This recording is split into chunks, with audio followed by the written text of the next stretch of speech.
Yo, what is going on, guys? It's Just Jess here. Hope you're having a good day. And today, yes, guys, After We Fell, I am a movie channel, but I love romance. But we are going to review this movie based on the book written by Anna Todd, which is the third book in a 4-part series. Guys, After We Fell, it's a romance story. Just to let you guys know, I am not going to bash this movie. If you're looking for some negative comments or negative hate on a YouTube video, this is not it, because I am a fan first and foremost. I read the first one back in 2019, saw the movie opening weekend, as well as After We Collided in 2020, saw the movie opening weekend. I finished this book right September 30th in the morning. Then I went to go see it at AMC Theaters, Niles, at Thursday at 7 o'clock. Then I went to go see it back on Monday. Before YouTube and after YouTube and during YouTube, I'm going to school to become a relationship therapist, so I just want you to know where my head's at. I am a fan. I love romance. I'm going to talk to you guys if you guys don't know what this book or this movie is, and then I'm going to go into spoilers. So just to let you guys know that we will get into the nitty-gritty details of the movie, because there is a lot that I want to say. I'm really excited that they finally came out. Alright, so if you guys don't know, After We Fell had to do some casting change because they had to film this and After Ever Happy in Bulgaria back to back. So some of the casting members like Bonds, Kimberly, Landon, which was a different type of casting. His character arc is a little bit different because he actually brings a new enjoyment to the role. London in the first two movies, I thought it was the most chill guy, but this guy, played by Chance Perdermo, I think I'm saying that right,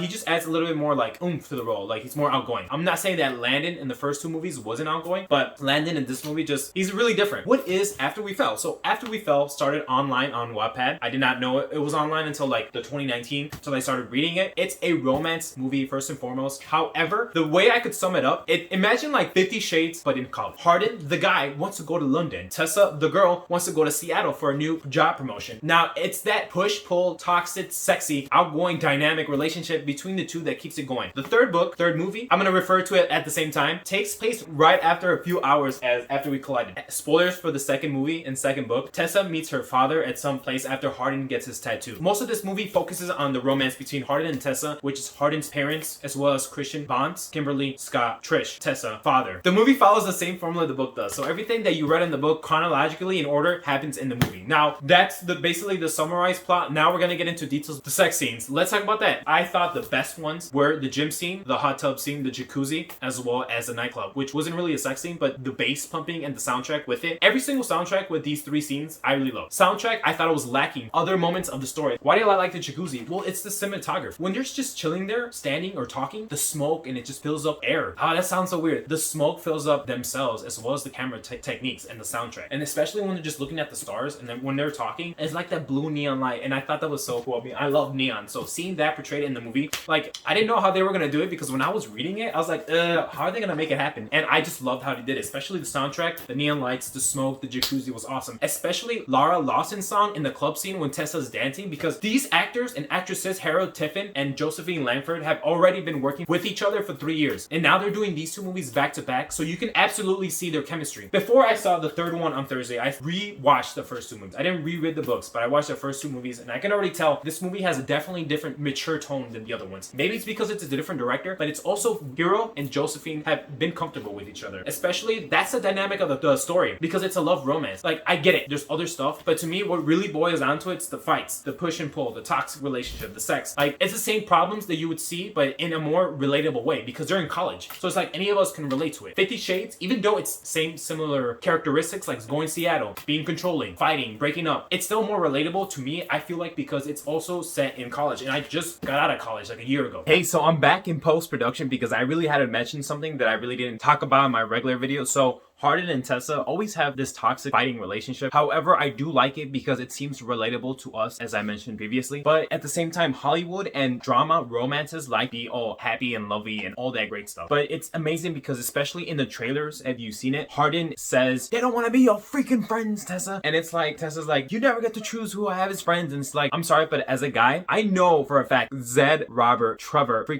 don't want to be just friends with Tessa. Like, I know a lot of people are just like, yeah, they just want to be friends. No, I'm sorry, but they just want to be inside of her. They want to have a romantic relationship with her. That's why in the book, Trevor's like, I just wondering if I should take someone else to the Christmas party, because they want to be with her. I mean, Tessa is gorgeous as hell. It's like, of course, Hardin is gonna be like paranoid about it or naive about it. I mean, I would too. Like, when I was younger, I was like Hardin in a lot of ways, like, not gonna lie to you guys. So it's definitely fitting to see, I don't want to say like a toxic relationship, but that's really what it is. Also, the same challenges and obstacles that this couple has to face throughout the first two movies and included in this movie and beyond, because it shows that romance has its good parts, which it has to too in this movie, just like the lake house and the cabin scene when they're on the boat, which very romantic because they were quoting off movies when they're on top. He's like, you gotta show me that book that you're writing on. And it's cool because in the first movie and the second movie, they always get that point where she's like, what are you gonna show me that you're writing in there? And hopefully they allow that in the fourth movie. But I just want to let you guys know that the fighting in this, it's like real life. And now that they're more comfortable with each other, the way they portrayed when they're fighting as a couple feels more real because they're like screaming at each other. I don't really think couples like always get along. They're gonna have arguments. Like, yes, I get it. It's Hollywood, it's romance, it's a novel, it's a movie now, so it's maybe more blown out into proportion. But there was a time, maybe not you, but I had a time where I definitely had fights like that, and I turned to liquor towards that, you know. So I just wanted to add this very interesting touch because I feel like this just adds a whole new layer to my review that I wouldn't have previously. One thing too I really liked was the phone talking, the phone sex, all that, because now we get to see a new relationship dynamic between Hardin and Tessa. Before they were always together, but now they actually have to separate days apart. And when they're talking on the phone, yes, there's some changes, but again, it's Hollywood and we'll go through those changes in a little bit. I thought that was cool because, especially again, cinematography, they're just talking like their face. And I thought that was cool because it's like a more of a sexy shot. And I was like, that's pretty cool what they did. I thought they were gonna do like a split, just Hardin and Tessa, but the way the movie portrayed it to us in that scene when they're talking about phone sex or just talking about like talking on the phone in general, I really like. Hardin, let's be honest, he's more nicer in the movies than in the book. Okay, so let's talk about something that I don't particularly like. I still do believe, and I'm really sorry, if you just watched the first two movies and read the third book, you might understand it, but let's say you're coming into this without reading the books. I still don't know if you would be able to pick up. Yes, if you saw the first movie, you would probably think, and I've asked some people, they're just like, oh, it's just a toxic relationship. It's like 50 Shades, but in college. That's what they would say. That's where I got the idea from. But it's just like the book fleshes out so much of the story dynamics, especially everything else that's around them, because it's like a bad boy trying to be good and trying to find love with a good girl and trying to make her happy, but also at the same time keeping who he is as a person, but also transforming himself into a better man.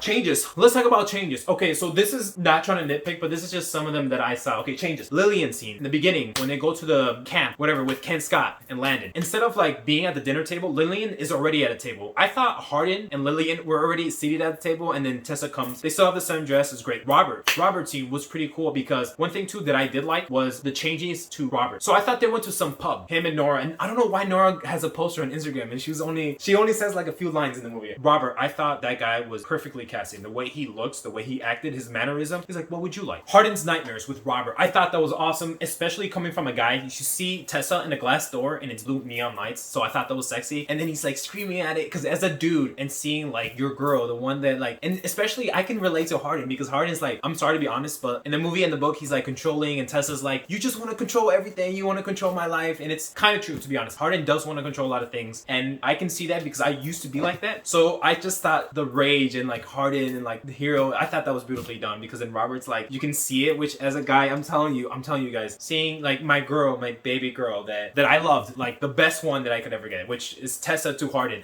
and seeing another guy just like having sex. So Robert, when they go get drinks, I thought that was a good change because I thought that they went to some pub with Nora, but they went to some high elegant for like after hours. I thought that was cool. I thought that was a good change. Second, when they leave the cabin at Ken's house, they leave in an Uber. I thought in the book they left together. They played some drinks, whatever. And Smith from Bonds is older in the second movie. After We Collided, Smith is very like little. What? Like I was just, how did he get that older? Because if you've seen After We Collided, the movie, and I saw it back to back before I went to go see the third movie, I was like, Smith looks really young in the second movie. Now in the third movie, he's older. And Vance has an accent now due to the casting changes. He's like, ew. And by the way, guys, spoilers because when Vance gives Hardin the talk about the ring and like, you know, you should just call it yours. Like, don't be scared. I used to be like you, insecurities. I thought that happened after the club scene because he was a little drunk, Vance. However, they used that, they switched it in the gym scene. I thought that was a good change. I was like, okay, I'm fine with that. No Zed, no Trevor, no freaking Trevor, no Steph, no Molly. And you know what that means? There is no scene where Tessa's bad thing happened. And I am so sorry to talk about this. I know I'm gonna make people feel uncomfortable, but Tessa, I don't wanna say, she gets drugged in the movie by Steph. And it's like, wow, I think Dan was there, Logan was there, and also Zed. They're not even in this movie, but it happens in the book. But imagine if you would have put that in the movie. That's what I'm saying. The book fleshes out so many things because there's so many things that happen, good and bad, that the movie, like I felt like, it's obviously the book's always gonna be better, but the movie really just showed like the happy parts and also the toxic parts of the relationship, which is fine because to me, I'd rather have more of Hardin and Tessa than anything else. Like I know a lot of people are not gonna like that, but to me, I like that Vance is there, Ken Scott's there, whatever. But I get it because of casting, because of COVID, they couldn't have everyone back, even though I still imagine it in my head because of Molly and Steph that I've seen in the other movies.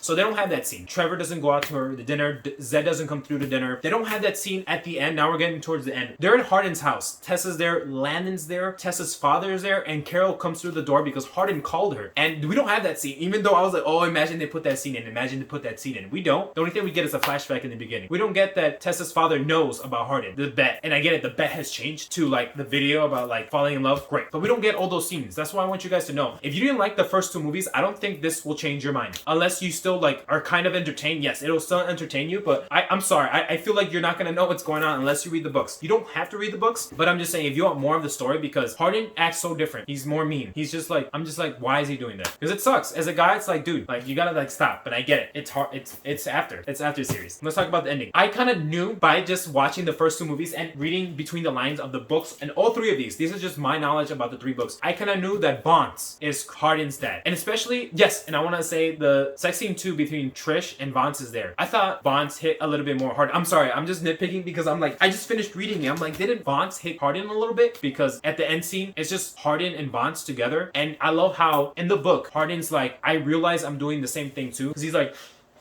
I know it sounds weird. He's like this. And he's like, Trish never wanted me to tell you. And now that changes everything because I'm just like, wow. And then I love how Kimberly told Tessa that. She's like, Hardin's Vance's kid. She's like, I'm sorry. And I love how the movie ended because it said to be continued. But to be honest with you, we're after fans. So we know the movie is going to keep going. And they're also making the before. I'm probably missing a lot of stuff. However, if you do want me to make another video, I will make another video. I really like the after series. The movie did such a better job than I thought it would. Yes, it was lacking a lot in the soundtrack, and especially some scenes that were very important in the book did not make it into the full screen, which sucks because it's like, damn, I feel like the movie's trying to gloss over like the book, which, let's be honest, this is the biggest book of the all four of them, 5 of them if you count before. So I don't know, honestly guys, I like the movie. I'm sorry, I'm gonna say it's a good movie. I don't care. We have the comments there to argue about it. I can do more videos, but other than that, I don't want this video to be like way too long and talk about everything that we didn't get, that we could get. But honestly, I did like it. The chemistry is better. Sex scenes, especially the jacuzzi ones, I thought that was top notch. But honestly guys, that's gonna be everything for me today. Hope you have a great day, and let me know if you ever need anything. If you haven't already, please hit that notification bell so you never miss a video, and hit that subscribe button so you keep up to date with the movies news, because just because these are books doesn't mean I'm not gonna do other movies. We still got Dune coming up, James Bond, Last Night in Soho. Amazing. Honestly guys, take care.